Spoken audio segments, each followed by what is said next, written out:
À 18 mois de l'entrée en vigueur de Solvabilité 2, nous avons souhaité interroger M. Bertrand Boivin-Champeau du CETIP afin de comprendre quels étaient à ce jour les grands enjeux pour les groupes de protection sociale dans la mise en œuvre de cette réforme.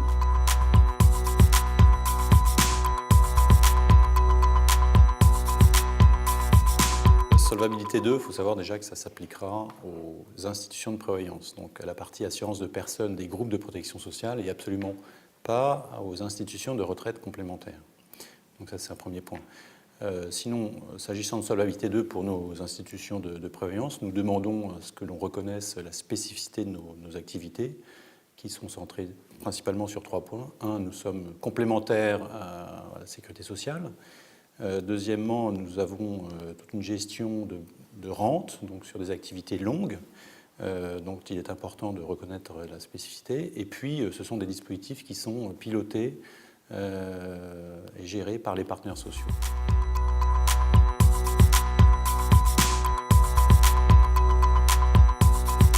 Aujourd'hui, à partir de la 5e étude d'impact, nous savons que le taux de couverture de solvabilité de nos institutions de prévoyance vont être divisés par 2 en moyenne, ce qui n'est pas une surprise puisque c'est ce que l'on attendait à peu près de cette réforme. Donc nous sommes d'ailleurs relativement satisfaits des modules santé qui ont été proposés dans la 5e étude d'impact.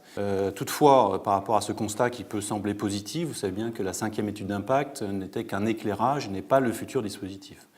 Or, on sait qu'aujourd'hui, les travaux menés par les instances européennes conduisent à finalement remettre en cause tout ce que l'on avait acquis dans la 5e étude d'impact, avec des exigences qui semblent, dans les projets que nous avons aujourd'hui, disproportionnées par rapport aux risques réels de cette activité. Donc pour nous, c'est un surcoût qui est totalement infondé pour les assurés. Vous savez que ce sont nos entreprises et les salariés, donc c'est particulièrement important et c'est une remise. C'est un danger très fort pour la protection sociale complémentaire. Donc nous avons à cœur aujourd'hui de défendre un dispositif conforme à l'esprit de Solvabilité 2, c'est-à-dire qui reconnaissent le vrai risque, le vrai coût du risque de ces dispositifs.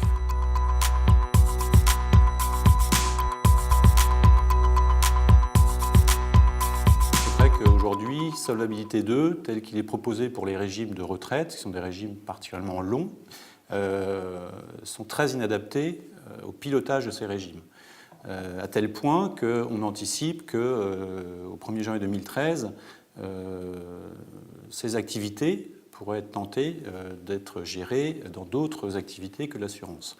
Donc nous, aujourd'hui, nous demandons à ce que nous soyons traités de la même manière que les fonds de pension en Europe, qui sont sous Solvabilité 1, en attendant, il y a une réforme en cours d'ailleurs, en attendant d'avoir un dispositif de solvabilité qui soit adapté à ces régimes de retraite. La Solvabilité 2 doit également, pour nous, respecter le principe de proportionnalité qui est au cœur de la réforme, qui veut qu'en fait on puisse avoir des mesures adaptées en termes de complexité à la taille de la structure et à la simplicité du risque que l'on porte. Voilà.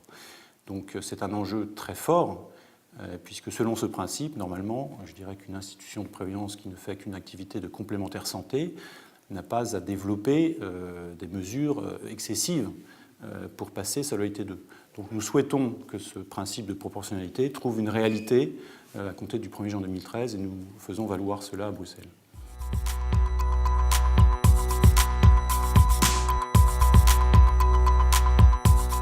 Les institutions de prévoyance ont un niveau de préparation qui est plus que satisfaisant. Ça fait déjà depuis plus d'1 an qu'ils s'y préparent.